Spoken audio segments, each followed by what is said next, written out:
Welcome back to another video. This right here is the most exclusive way that you can drive a Dacia. This is the Dacia Duster in the matte edition, which only 225 were made in Germany and 695 in total in France and also in Romania. The first Dacia Duster came out in 2010, and since then more than 2 million have sold all over the world. Right here, this is obviously the special one from the second generation. We're obviously going to get the third generation fairly soon, so next year we're going to get the third generation of the Dacia Duster, which is going to be very interesting to see. But why is this one so special? Because we do have the Comet Grey matte color on here, which is very, very nice. It actually, you're only able to create around 6 of these a day, of these cars, because it's just so much handwork goes into creating this color, which is very, very interesting. We do also, again, just have the new Dacia logo on here, which is, I really like it, just lifts the whole face of the Dacia up, or the Duster. We'd also have the LED lights in here, and then also the halogen height beams in there, and then just a more aggressive looking front with all the black touches, which I really like. It just looks very nice in contrast to the Comet Grey matte color.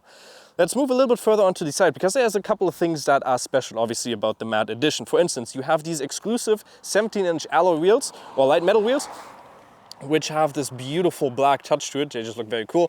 And then again, we just have the normal brakes in here, disc brakes in the front, and in the back we have drum brakes. Another thing that is special, well, not special in general, but you do have this orange touch on here on the side mirrors with the black touches on here as well. And that stitching, or not the stitching, but the orange touch goes into contrast with the stitching in the inside, which we'll look at a little bit sooner. The total length of the car is 4.34 meters, and it is around 1.62 meters tall and 1.80 meters wide, so if you're interested in that. And then again, we do have the normal wheels on the back, and just the color looks very nice with the roof capacity of 80 kilograms, which is pretty cool. And then we also have the fuel tank in here. It's just a normal Dacia Duster with the 150 TCE motor. So in here you have 50 liters of a tank with 6.2 liters of fuel consumption. Let's move on over to the back, because we can see another thing that stands out on this, or not stands out, but it's the only Dacia actually which doesn't have a normal antenna, but instead it has a shark fin antenna on the top, which is pretty cool. And again, just the white and the color, the gray matte color, just looks so nice in contrast. And then it's basically just the same in the back. You have your color, you have your lights, your LED lights in the back, and also your small little exhaust right there. Let's take a look at the trunk, where we, just like a normal Dacia, we have a 445 liter capacity. If you flip over the back seats, we can get it up to 1,478 liters. You can see, just like in the Journey edition, you do have the lip in here, so it's not the most comfortable when you're trying to put some big loads in here or anything like that. But yeah, it's a very big storage space. Obviously, Dacia is known for its practicality and also the big storage space, so you can fit a lot of stuff in here.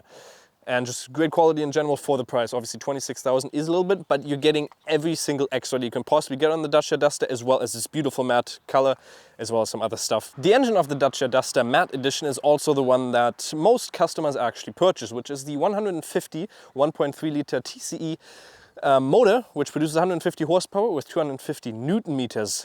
The car is fairly light at 1.3 tons and 50 kilograms, or 1,350 kilograms roughly. So you do have a fairly good power to weight ratio, which is very nice. And you can also tow 1.2 tons with the car. Something special about the transmission in here, it's obviously the EDC transmission, which is basically a manual transmission. However, it's modified with an electric way to make it an automatic transmission, which does seem sloppy at times when you're going lower speeds. You can obviously check out the review we had on the Journey edition, which has the same engine, the same transmission in there. So if you want a full driving review, you can definitely check that out up there, I think, on the right. But again, it's a great engine. The car doesn't weigh too much, so you actually have great amount of power in here with 150 horsepower. And the only option that you can actually get for this engine is a front-wheel drive. You cannot get 150 horsepower, so the most powerful engine with an all-wheel drive, you'd have to get a lower engine for that one. So what's special about the interior from the matte edition? Well, obviously we do have, like I said, on the outside, we do have the stitching in orange here, which does look very cool with the, obviously it's the top of the range package, because that's what the matte edition has. So it has leather seats with a little bit of fabric in the middle, which is very nice, because, well, your front legs are going to sweat fairly easily in the summer, but your butt and your back it's going to be a little bit nicer for that. You do actually have, well, you have the orange stitching on here, but you don't have them in the center console, and you also don't have them on the side. So I would have liked to see that in orange as well, because white and orange, I don't know if that fits too well.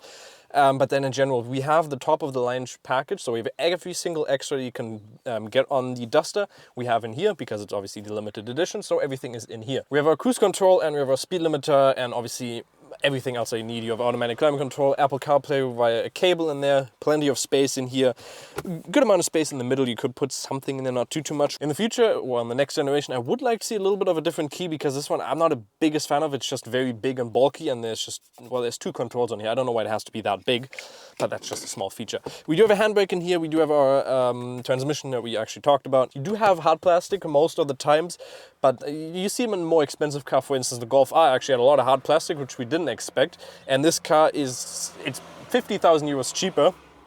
So you cannot complain about that at all.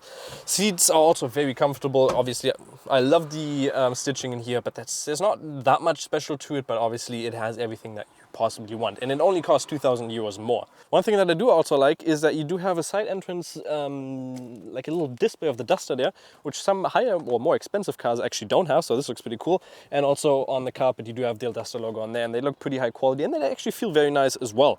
And one thing, you do also have heated seats obviously in here as well, which is pretty cool. Just like in any other Duster, you have plenty of room in the back. The seat in front of me is adjusted for around 1.90 m person, so there's not too much leg room, but most average people that sit in there, you can have plenty of leg room in here. Also, the seats are very comfortable. Once again, you do have the orange stitching in here with the contrast of the leather and also the fabric in the middle, so they're very comfortable. Like I said, lots of headroom, and they feel pretty comfortable as well. If you're driving over longer journeys, you can definitely stay in here. You don't have a middle console, just like in any other Duster, so you can't put your hand on there, anything like that. But in the back, obviously, again, hard plastic, but nothing to worry about. And also USB-Cs, two USB-Cs in the middle console. And you do also have a small light up on the top. And that's basically it for the back. So what do I think about the car? Well, I personally love the color. It just looks very nice. And for a special edition only costing 26,000 euros, which is the most expensive Dutch that has ever been produced. However, it's not far more for a special edition, which is pretty cool. What do you personally think about the car? Let me know in the comments, and I hope to see you next time. Have a good one. Bye-bye.